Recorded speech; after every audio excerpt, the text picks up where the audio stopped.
பாலஸ்தீனத்தை ஒரு தனி நாடாக அங்கீகரிக்கும் நியூயார்க் பிரகடனத்துக்கு ஆதரவாக இந்தியா வாக்களித்துள்ளது.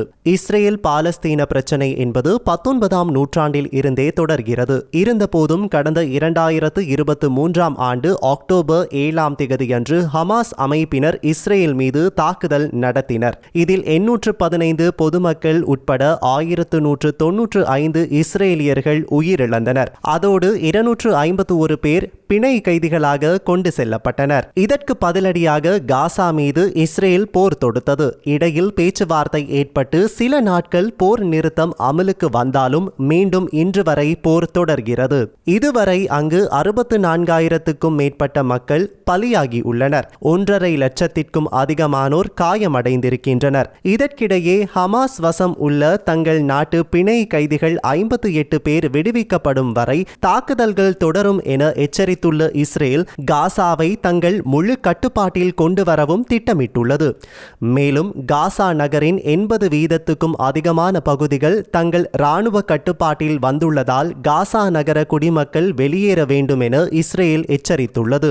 இந்த நிலையில் காசா மீது இஸ்ரேல் கடுமையாக போர் புரிந்து வரும் நிலையில் ஐநா சபையில் பாலஸ்தீனத்தை தனி நாடாக அங்கீகரிக்கும் வகையில் நியூயார்க் பிரகடனம் கொண்டு வரப்பட்டது. இது கடந்த ஜூலை மாதம் 17ஆம் தேதி ஐநா உறுப்பு நாடுகளால் அங்கீகரிக்கப்பட்டு இணைந்து கையொப்பமிடப்பட்டது. தற்போது இந்த பிரகடனத்துக்கு ஆதரவாக இந்தியா உள்ளிட்ட 142 நாடுகள் வாக்களித்தன.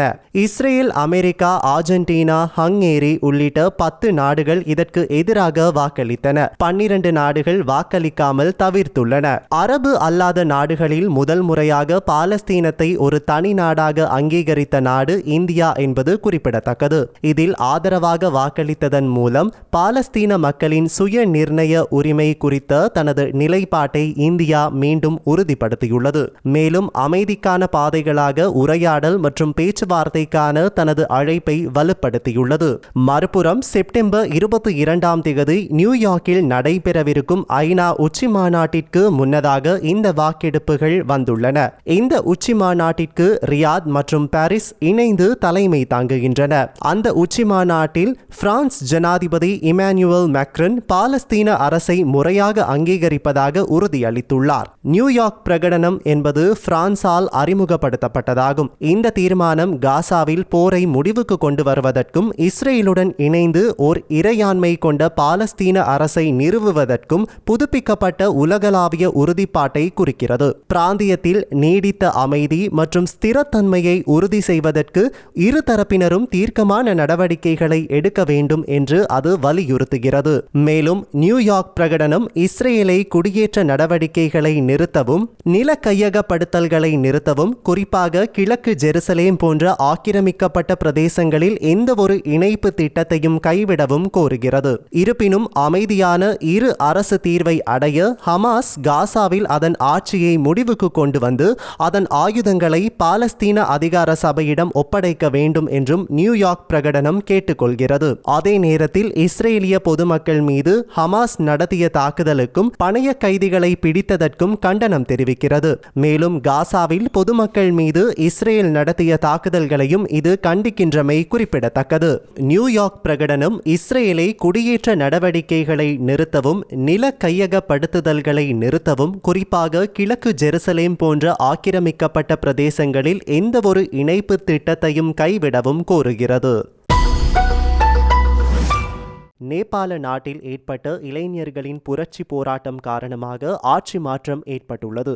அரசியல் ரீதியாக அசாதாரண சூழல் நிலவும் வேளையில் இடைக்கால பிரதமராக சுசீலா கார்கி பொறுப்பேற்றுள்ளார். இந்த சூழலில் ஊழலை ஒழிக்க வேண்டும் என அவரிடம் நேபாள மக்கள் கோரியுள்ளனர். நேபாள நாட்டின் உச்ச நீதிமன்ற முன்னாள் தலைமை நீதிபதியான சுசீலா கார்கி பிரதமராக பொறுப்பேற்க வேண்டும் என போராட்டத்தில் ஈடுபட்ட ஜென் இசட் தலைமுறையினர் ஓரணியில் நின்று ஆதரவு தெரிவித்தனர். அதன்படி நேற்று வெள்ளிக்கிழமையன்று நேபாள நாட்டின் முதல் பெண் பிரதமராக சுசீலா கார்கி பொறுப்பேற்றார். அவருக்கு பிரதமர் நரேந்திர மோடி வாழ்த்து தெரிவித்துள்ளார். சுமார் 3 நாட்கள் நேபாளத்தில் போராட்டம் நீடித்தது. இதில் 51 பேர் உயிரிழந்தனர், பலர் காயமடைந்தனர். தற்போது அங்கு அமைதி நிலை மெல்ல திரும்பி வருகிறது. இந்த சூழலில் தங்கள் நாட்டின் ஆட்சி பொறுப்புக்கு புதிதாக பொறுப்பேற்றுள்ள பிரதமர் சுசீலா கார்கி ஆட்சியில் ஊழலை ஒழிக்க வேண்டும் என்பது மக்களின் விருப்பம், எதிர்பார்ப்பாக உள்ளது. அங்கு அடுத்த ஆண்டு மார்ச் மாதம் பொது தேர்தல் நடைபெற உள்ளது. நேபாளத்தில் புதிய சகாப்தத்தின் விடியலை பிரதமர் சுசீலா கார்கி தொடங்குவார் என்று நான் எதிர்பார்க்கிறேன். தேசத்தை பாதுகாத்து வளர்ச்சி பாதைக்கு அவரது தலைமையிலான ஆட்சி அழைத்து செல்லும் என நம்புகிறேன் என காத்மண்டு நகரை சேர்ந்த சுமன் கூறியுள்ளார். நாட்டில் சிறந்த ஆட்சி நிர்வாகம் வேண்டும் என்பது எனது எதிர்பார்ப்பு. அதற்கு ஏற்றபடி துறை சார்ந்த வல்லுநர்களை அமைச்சு பொறுப்பில் நியமிக்கலாம். அது வழக்கறிஞர், ஆசிரியர், நீதிபதி என யாராக வேண்டுமானாலும் இருக்கலாம். அது தேசத்தின் வளர்ச்சிக்கு வலு சேர்க்கும். ஊழலுக்கு விடை கொடுக்க வேண்டும் என நேபாளத்தை சேர்ந்த ராம்குமார் சிம்கதா கூறியுள்ளார். நேபாளத்தில் ஜென் இசட் இளைஞர்கள் நடத்திய தீவிர போராட்டங்களால் பிரதமர் KP சர்மா ஒலி தலைமையிலான கம்யூனிஸ்ட் அரசு கவிழ்ந்தது.